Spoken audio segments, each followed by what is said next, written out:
పక్క రాష్ట్రంలో ఉన్న ప్రతిపక్ష నాయకుడు చంద్రబాబు నాయుడు గారు, మాజీ ముఖ్యమంత్రి, ఆయన ఒక మాట అన్నారు అధ్యక్ష. మొన్న నేను టీవీలో చూసిన. ఏమన్నారు అధ్యక్ష? ఒకప్పుడు ఆంధ్రాలో 1 ఎకరం అమ్మితే తెలంగాణలో 100 ఎకరాలు కొనుక్కునే పరిస్థితి ఉండేది. ఇవాళ తెలంగాణలో 1 ఎకరం అమ్మితే ఆంధ్రాలో 50 ఎకరాలు కొనుక్కునే పరిస్థితి వచ్చింది అన్న మాట వాస్తవం కాదా? ఈ చంద్రబాబు నాయుడు గారు స్వయంగా చెప్పలేదా?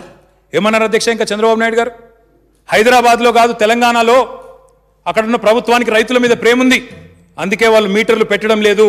మెడ మీద కత్తి పెట్టినా కేసీఆర్ ప్రభుత్వం ఒప్పుకుంటలేదు, వాళ్ళకు రైతుల మీద ప్రేమ ఉంది అన్నారు. నేను ఈ వేదిక ద్వారా చంద్రబాబు నాయుడు గారికి ధన్యవాదాలు తెలియజేస్తా ఉన్నా అధ్యక్ష. మీరు మంచిని మంచిగా గుర్తించినందుకు పక్క రాష్ట్ర ప్రతిపక్ష నాయకుడైనా చంద్రబాబు నాయుడు గారికి అర్థమైంది, కానీ ఇక్కడ ఉన్న ప్రతిపక్షాలకు మాత్రం అర్థమైతలేదు అధ్యక్ష. ఐ థ్యాంక్ చంద్రబాబు నాయుడు గారు. చంద్రబాబు నాయుడు గారు ధన్యవాదాలు. ఇక్కడ మంచి జరిగిందని ఒప్పుకున్నందుకు మిమ్మల్ని నేను కూడా అభినందిస్తా ఉన్నాను.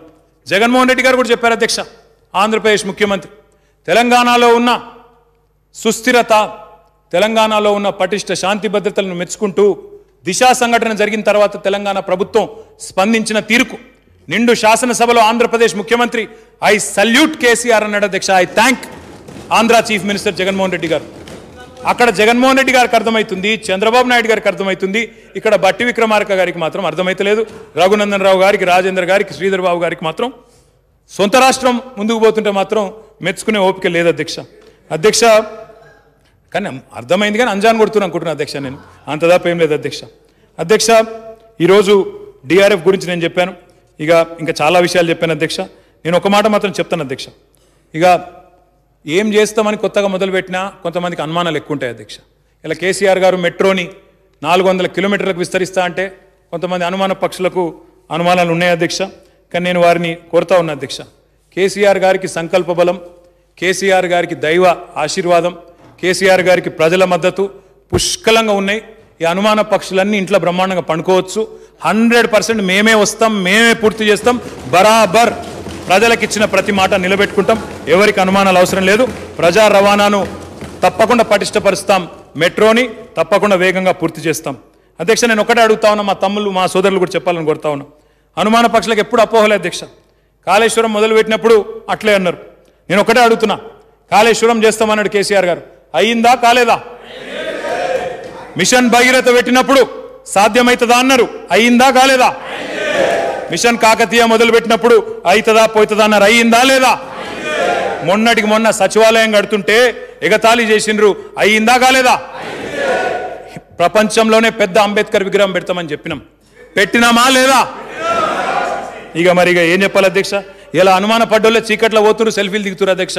మా అంబేద్కర్ విగ్రహం దగ్గర మెల్లగా పోయి సెల్ఫీలు దిగి ఇన్స్టాగ్రామ్లలో పెట్టుకుంటారు తప్ప బయటకు వస్తలేరు. మా శ్రీధరన్న కూడా మొన్న పోయినట్టు తెలిసింది.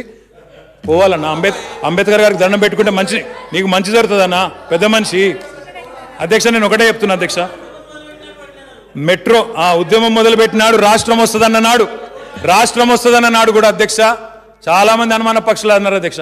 తెలంగాణ తెస్తా అని చెప్పి కేసీఆర్ గారు తెలంగాణ తెచ్చిందా లేదా? ఏం చెప్పాలి అధ్యక్ష? అది మా కమిట్మెంట్. కంటెంట్ లేని కాంగ్రెస్ కు కమిట్మెంట్ ఉన్న కేసీఆర్ కు పోలికేంది అధ్యక్ష. బరాబర్ చెప్తున్నా. ఏంది అధ్యక్ష?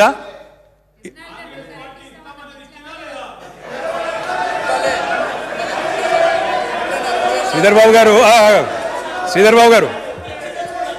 గారు ఒక్క నిమిషం నేను చెప్తాను తొందరపడగా ఎందుకు అధ్యక్ష? వారు అన్నారు కాబట్టి చెప్పక తప్పలేదు అధ్యక్ష. నేను చెప్పొద్దు అనుకున్నా, అనవసరంగా గిల్లిండి అధ్యక్ష. 1956లో తెలంగాణకు ఆంధ్రకు ఇష్టం లేని బలవంత పెళ్లి చేసిన పాపాత్ములు ఎవరు అధ్యక్ష? 1968లో ఆనాడు 370 మంది పిల్లలను కాల్చి చంపింది ఎవరు అధ్యక్ష? 1971లో 11 మంది పార్లమెంట్ సభ్యులను ప్రజలు గెలిపించినా వాళ్ళ ఆశయాన్ని తుంగలో దొక్కి వాళ్ళని కాంగ్రెస్ లో కలుపుకున్నది వాస్తవం కాదా అధ్యక్ష? 2004లో మాటిచ్చి 14 దాకా సావగొట్టి 1000 మందిని చంపింది ఎవరు అధ్యక్ష? ఇలా మళ్ళా సిగ్గు లేకుండా మాట్లాడుతుంది ఎవరు అధ్యక్ష? వీళ్ళు అధ్యక్ష నేను ఒకటే అంటున్నా, వాళ్ళ పాత్ర ఏంటంటే అధ్యక్ష క్లారిఫికేషన్లో చెప్పండి సార్, నో ప్రాబ్లం. ఎంత అంటే గంట టైం ఇవ్వండి సార్, క్లారిఫికేషన్లో గంట టైం ఇవ్వండి. ఏం చెప్తారు నేను కూడా వింటా అధ్యక్ష. ఎట్లుందంటే కాంగ్రెస్ పాత్రకు, బీఆర్ఎస్ పాత్రకు, టీఆర్ఎస్ పాత్రకు తేడా ఏంటంటే అధ్యక్ష, తెలంగాణ సాధనలో మాకు నవ్వు వస్తుంది అధ్యక్ష. అప్పుడప్పుడు మేము ఇచ్చినామంటారు అధ్యక్ష. ఇప్పుడు బ్రిటిష్ వాళ్ళ మీద భారతీయులు కొట్లాడిరు, తెలంగాణ ఇండియా తెచ్చుకున్నారు, స్వాతంత్రం తెచ్చుకున్నారు. బ్రిటిష్ వాళ్ళు మేము ఇచ్చినాం స్వాతంత్రం అంటే ఏమని బాగుంటుందా సార్? ఎంత గలీజ్ ఉంటుంది సార్ చెప్తాను అధ్యక్ష. అదొకటే కాదు అధ్యక్ష, నవమాసాలు వాళ్లకు మాకు తేడా ఏంటంటే అధ్యక్ష, తెలంగాణ సాధనలో నవమాసాలు పెంచి నవమాసాలు మోసి ఆపసోపాలు పడి ప్రసవించిన తల్లికి ఎంతైతే వేదన ఉంటుందో అంత బాధ మాకుంటుంది సార్. ఆ మంత్రసాని పాత్ర పోషించిన వాళ్ళు మాత్రమే వాళ్ళు, అంతకంటే వాళ్ళ పాత్ర ఏం లేదు సార్. ఇలా 1000 మంది కొంప ఉచ్చుకొని, ఇది నేను అంటలేను శ్రీధర్ బాబు గారు, నేను అనలే మీ కొంప ఉచ్చుకున్నారు 1000 మంది. నేను మీ అధ్యక్షుడు పిసిసి ప్రెసిడెంట్ రేవంత్ రెడ్డి గారు స్వయంగా చెప్పినారు. ఏం చెప్పారు? సోనియమ్మ బలిదేవత, 1000 మందిని బలి తీసుకున్న బలిదేవత సోనియా గాంధీ. అధ్యక్ష నేను చెప్తలేను, I'm not yielding sir, I'm not yielding sir. Sonia గాంధీని బలిదేవత నేనలే, సోనియా గాంధీని బలిదేవత అన్నది వాళ్ళ ప్రదేశ్ కాంగ్రెస్ కమిటీ అధ్యక్షుడు రేవంత్ రెడ్డి గారు. అధ్యక్ష మీరు వీడియో పెట్టియండి, రేపు మీరు ఇక్కడ టీవీ పెట్టియండి సార్, మొత్తం ఆ వీడియోలన్నీ చూపెడతాం సార్. అధ్యక్ష అంటే మీ అధ్యక్షుడు అన్న మాటలు మీరే వాకౌట్ చేస్తారా? మీరు అధ్యక్షుడు అన్న మాటలను అధ్యక్ష వాళ్ళ అధ్యక్షుడు అన్న మాటలతో వాళ్ళు విభేదిస్తారో నాకు తెలియదు, కానీ వాళ్ళ అధ్యక్షుడు అన్న మాటల్ని గడ్డం ప్రసాద్ కుమార్ గారిని ఈ శాసనసభలో కాంగ్రెస్ పార్టీ, భారత రాష్ట్ర సమితి, అదేవిధంగా సిపిఐ, ఎంఐఎం పార్టీలు ప్రత్యక్షంగా మద్దతు పలికి ఏకగ్రీవంగా ఎన్నిక కావడానికి, అదేవిధంగా భారతీయ జనతా పార్టీని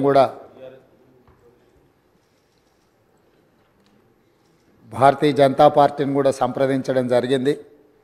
వారు కూడా పరోక్షంగా ఈ ఎన్నిక ఏకగ్రీవం కావడానికి సహకరించారు.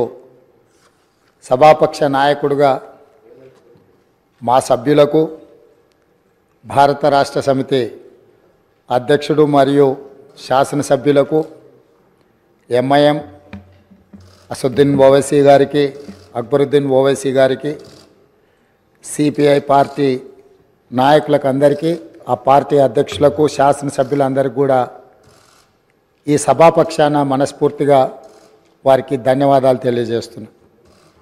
ఈ సభ ఒక మంచి సాంప్రదాయానికి మొదటి రోజే మనమందరము ఒక మంచి సాంప్రదాయాన్ని ముందుకు తీసుకెళ్ళడానికి అందరూ సహకరించడం, ఈ సాంప్రదాయం భవిష్యత్తులో కూడా కొనసాగాలి.